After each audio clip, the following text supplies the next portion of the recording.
welcome to a fireside reading of A Connecticut Yankee in King Arthur's Court by Mark Twain, Chapter 8, The Boss.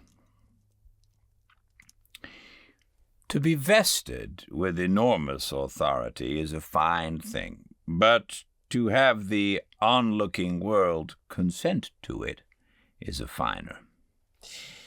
The Tower episode solidified my power and made it impregnable.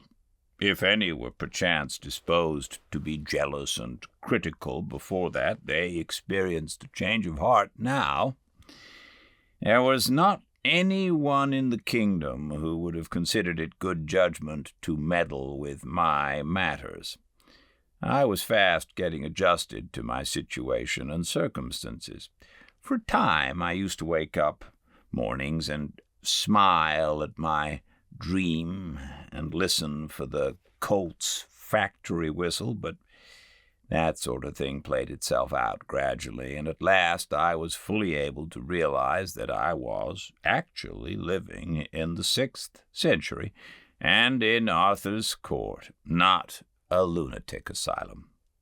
After that, I was just as much at home in that century as I could have been in any other, and as for preference, I wouldn't have traded it for the 20th. Look at the opportunities here for a man of knowledge, brains, pluck, and enterprise to sail in and grow up with the country. The grandest field that ever was, and all my own, not a competitor, not a man who wasn't a baby to me in acquirements and capacities, whereas what would I amount to in the 20th century? I should be a foreman of a factory, that's about all, and could drag a seine down street any day and catch 100 better men than myself. What a jump I had made! I couldn't keep from thinking about it and contemplating it, just as one does who has struck oil. There was nothing back of me that could approach it, unless it might be Joseph's case, and Joseph's only approached it, it didn't equal it quite.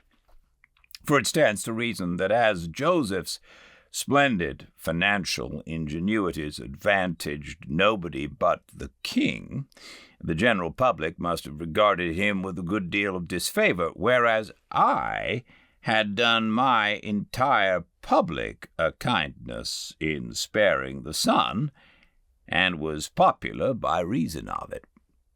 I was no shadow of a king. I was the substance. The king himself was the shadow. My power was colossal, and it was not a mere name, as such things have generally been. It was the genuine article.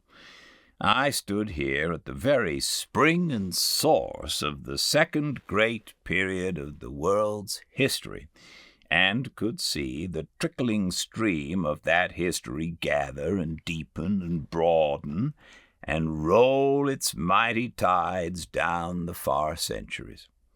And I could note the upspringing of adventurers like myself in the shelter of its long array of thrones, de Montforts, Gavestons, Mortimers, Villierses, the war-making, campaign-directing wantons of France, and Charles II's sceptre-wielding drabs, but nowhere in the procession was my full-sized fellow visible. I was a unique, and glad to know that that fact could not be dislodged or challenged by 13 centuries and a half, for sure. Yes, in power I was equal to the king. At the same time, there was another power that was a trifle stronger than both of us put together. That was the church. I do not wish to disguise that fact. I couldn't if I wanted to. But never mind about that now. It will show up in its proper place later on. It didn't cause me any trouble in the beginning, at least of any consequence. Well, It was a curious country and full of interest. And the people, they were the quaintest and simplest and trustingest race. Why, they were nothing but rabbits. It was pitiful for a person born in a wholesome, free atmosphere to listen to their humble and hearty outpourings of loyalty toward their king and church and nobility, as if they had any more occasion to love and honor king and church and noble than a slave has to love and honor the lash, or a dog has to love and honor the stranger that kicks him. Why, dear me, any kind of royalty, howsoever modified, any kind of aristocracy, howsoever pruned, is rightly an insult. But if you are born and brought up under that sort of arrangement, you probably never find it out for yourself and don't believe it when somebody else tells you. It's enough to make a body ashamed of his race to think of the sort of froth that has always occupied its thrones without shadow of right or reason, and the seventh-rate people that have always figured as its aristocracies, a company of monarchs and nobles who, as a rule, would have achieved only poverty and obscurity if left, like their betters, to their own exertions. The most of King Arthur's British nation were slaves, pure and simple, and bore that name and wore the iron collar on their necks. And the rest were slaves, in fact, but without the name. They imagined themselves men and free men, and called themselves so.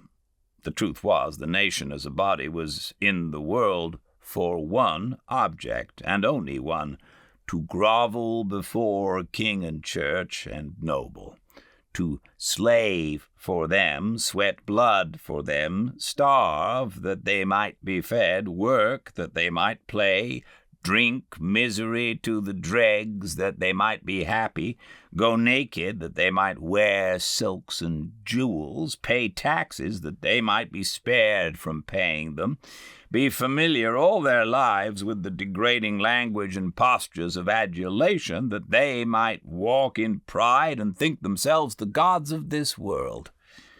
And for all this, the thanks they got were cuffs and contempt. And so poor-spirited were they that they took even this sort of attention as an honor. Inherited ideas are a curious thing, and interesting to observe and examine. I had mine, the king and his people had theirs. In both cases they flowed in ruts worn deep by time and habit, and the man who should have proposed to divert them by reason and argument would have had a long contract on his hands. For instance, those people had inherited the idea that all men without title and a long pedigree, whether they had great natural gifts and acquirements or hadn't, were creatures of no more consideration than so many animals, bugs, insects. Whereas I had inherited the idea that human daws who can consent to masquerade in the peacock shams of inherited dignities and unearned titles, are of no good but to be laughed at. The way I was looked upon was odd, but it was natural. You know how the keeper and the public public regard the elephant in the menagerie. Well, that's the idea. They are full of admiration of his vast bulk and his prodigious strength. They speak with pride of the fact that he can do 100 marvels which are far and away beyond their own powers. And they speak with the same pride of the fact that in his wrath he's able to drive 1,000 men before him. But does that make him one of them? No. The raggedest tramp in the pit would smile at the idea. He couldn't comprehend it, couldn't take it in, couldn't in any remote way conceive of it. Well, to the king, the nobles, and all the nation, down to the very slaves and tramps. I was just that kind of an elephant, and nothing more. I was admired, also feared, but it was as an animal is admired and feared. The animal is not reverenced. Neither was I. I was not even respected. I had no pedigree, no inherited title. So in the king's and nobles' eyes, I was mere dirt. The people regarded me with wonder and awe, but there was no reverence mixed with it. Through the force of inherited ideas, they were not able to conceive of anything being entitled to that except pedigree and lordship. There you see the hand of that awful power, the Roman Catholic Church. In 2 or 3 little centuries, it had converted a nation of men to a nation of worms.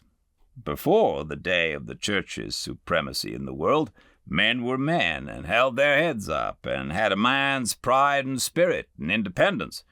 And what of greatness and position a person got, he got mainly by achievement, not by birth. But then the Church came to the front with an axe to grind, and she was wise, subtle, and knew more than one way to skin a cat or a nation.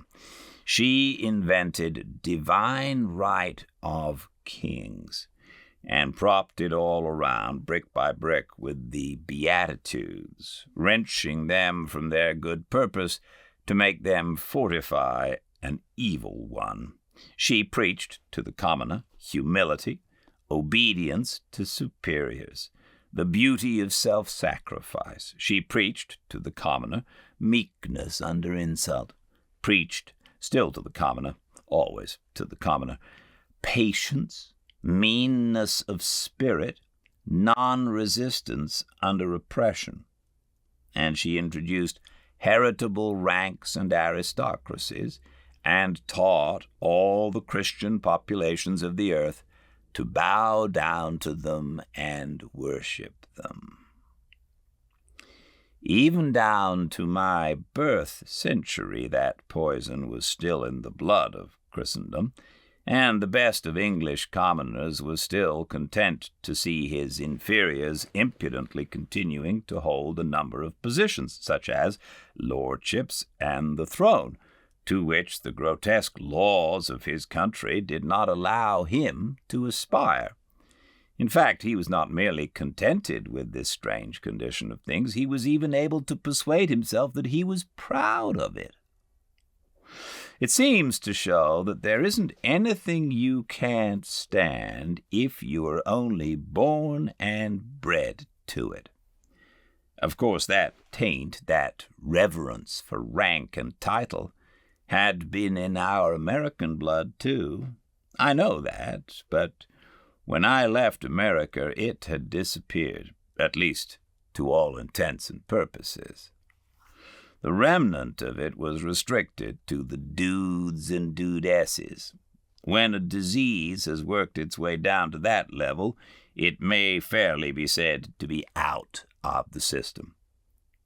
But to return to my anomalous position in King Arthur's kingdom, here I was, a giant among pygmies, a man among children, a master intelligence among intellectual moles. By all rational measurement, the one and only actually great man in that whole British world. And yet, there and then, just as in the remote England of my birth time, the sheep-witted earl who could claim long descent from a king's leman, acquired at second hand from the slums of London, was a better man than I was. Such a personage was fawned upon in Arthur's realm and reverently looked up to by everybody, even though his dispositions were as mean and his intelligent as his intelligence, and his morals as base as his lineage. There were times when he could sit down in the king's presence, but I couldn't. I could have got a title easily enough, and that would have raised me a large step in everybody's eyes, even in the king's, the giver of it. But I didn't ask for it, and I declined it when it was offered. I couldn't have enjoyed such a thing with my notions, and it wouldn't have been fair anyway, because as far back as I could go, our tribe had always been short of the bar sinister. I couldn't have felt really and satisfactorily fine and proud and set up over any title except one that should come from the nation itself, the only legitimate source. And such an one I hoped to win. And in the course of years of honest and honorable endeavor, I did win it and did wear it with a high and clean pride. This title fell casually from the lips of a blacksmith one day in a village, was caught up as a happy thought, and tossed from mouth to mouth with a laugh and an affirmative vote. In 10 days it had swept the kingdom and was become as familiar as the king's name. I was never known by any other designation afterward, whether in the nation's talk or in grave debate upon matters of state at the council board of the sovereign. This title, translated into modern speech, would be the boss. Elected by the nation, that suited me, and it was a pretty high title. There were very few these, and I was one of them. If you spoke of the duke or the earl or the bishop, how could anybody tell which one you meant? But if you spoke of the king or the queen or the boss, it was different. Well, I liked the king, and as king I respected him, respected the office. At least respected it as much as I was capable of respecting any unearned supremacy. But as men I looked down upon him and his nobles, privately. And he and they liked me and respected my office. But as an animal, without birth or sham title, they looked down upon me, and were not particularly private about it either. I didn't charge for my opinion about them, and they didn't charge for their opinion about me. The account was square, the books balanced. Everybody was satisfied.